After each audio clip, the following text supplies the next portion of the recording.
Alors là, effectivement, bon, on a mis ça comme dépôt. Là, c'est au niveau donc de la Nationale 21 et en haut de la RD15 qui part sur l'écart ici. On a procédé à la démolition de l'ancienne auberge du Tilleul. Et on a même fait une petite erreur, c'est il y a un tilleul qui est tombé, c'était en fait un tilleul du département. Alors je suis très embêté avec le président du département. Je ne sais pas jusqu'à quel niveau ira le litige, mais on a embêté. Parce qu'en fait, il y a une partie du foncier ici dans l'An qui se trouve être la propriété du département. Voilà. Et on avait demandé les conseils du géomètre et voilà. Donc je crois que ça c'est pas du tout gênant. On a fait tomber cette vieille bâtisse qui était vraiment très moche et qui donnait une mauvaise image de l'entrée de Chalut.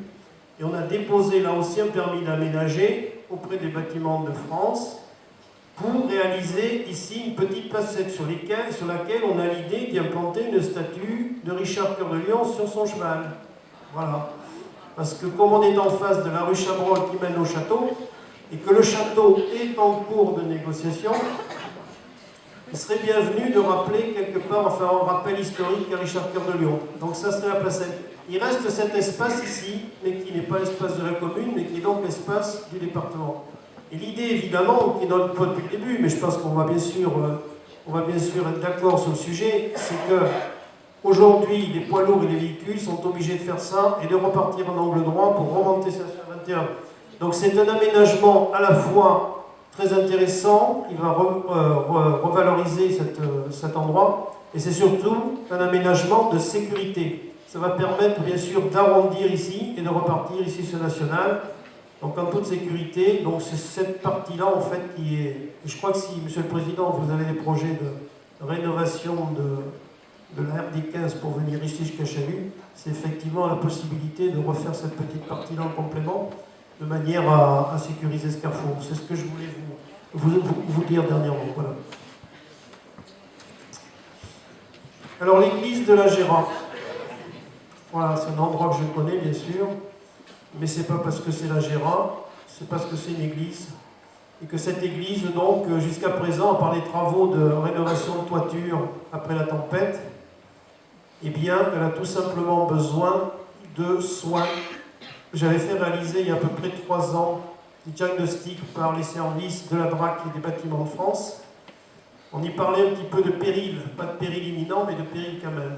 Donc j'ai demandé à un architecte compétent de nous lister les travaux immédiats qui seraient à réaliser. Donc c'est des travaux de confortement, il y a des contreforts qui sont en très mauvais état, de restauration prioritaire, donc également de drainage, parce que les drainages ne sont pas faits, les eaux de pluie ruissellent à l'intérieur et c'est ce qui crée vraiment une part des dommages. Cette église est vraiment très intéressante, elle est du 11e, 12e siècle, elle a ses particularités et je crois qu'il faut qu'on y attache aussi les soins nécessaires.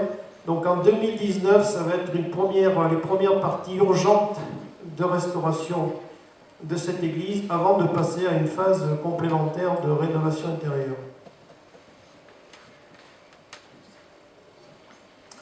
Il y a l'aménagement du carrefour du Bardot dont nous avons parlé également au conseil municipal il y a peu de temps. Alors on ne voit pas très bien, mais on a demandé au service de la TEC là aussi de nous calculer les possibilités. Vous voyez, on a le pont ici de chemin de fer. La particularité ici, c'est que vous voyez, on est dans un entonnoir, on est dans un étranglement. Et alors il y a un risque certain pour les piétons, parce que les piétons qui descendent de Dournazac et qui veulent se rendre dans le centre-ville, ils n'ont absolument aucun moyen de passer ici de façon sécurisée. Certes, pour l'instant, c'est peut-être pas une zone accidentogène, mais ça peut le devenir. Notre rôle, c'est peut-être un peu d'essayer d'anticiper. Donc on a eu ces propositions de la TEC, bon, le dessin n'est pas parfait là, mais avec des possibilités de créer un cheminement descendant piéton, qui fait qu'on aurait à ce moment-là un sens alterné sous le pont, un seul sens à la fois.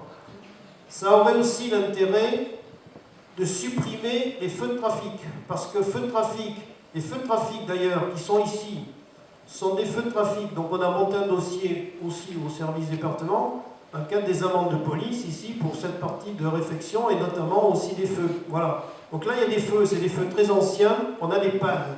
L'ensemble des feux qu'on a d'ailleurs sur la commune sont souvent des feux très anciens, sujets à panne. Qui dit feu de trafic, dit maintenance, dit intervention, dit coût, etc.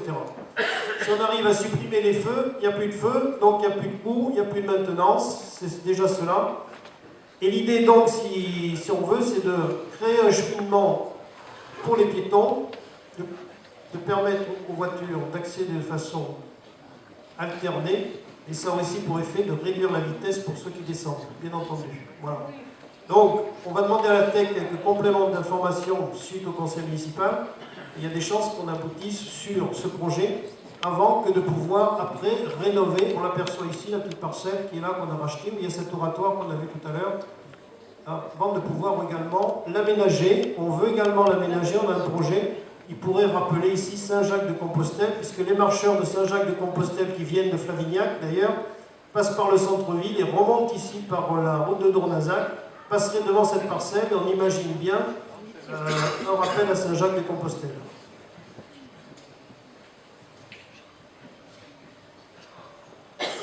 Bon, ça c'est prévu, c'est la dernière phase de subvention donc, qui est arrivée. C'est aussi le département, c'est l'assainissement de la rue Chabrol. La rue Chabrol, c'est cette rue qui est en face du château, qu'il faut justement refaire. L'assainissement est déplorable. Après, il y aura la voirie. Et puis si on a donc la chance qu'il nous arrive de nouveaux propriétaires au château, on comprend aussi tout l'intérêt. Alors l'installation de la nouvelle fontaine, donc on n'a pas le plan, on n'a pas réussi à avoir dans les délais. L'installation de cette nouvelle fontaine qui va être positionnée ici. On trouve ici l'immeuble des proches dont je parlais tout à l'heure. On retrouve ici d'ailleurs, juste derrière, on ne le voit pas, mais il y a un chapiteau où a été mis et créé ce nouveau puits dont je parlais tout à l'heure. Donc la nouvelle fontaine est ici.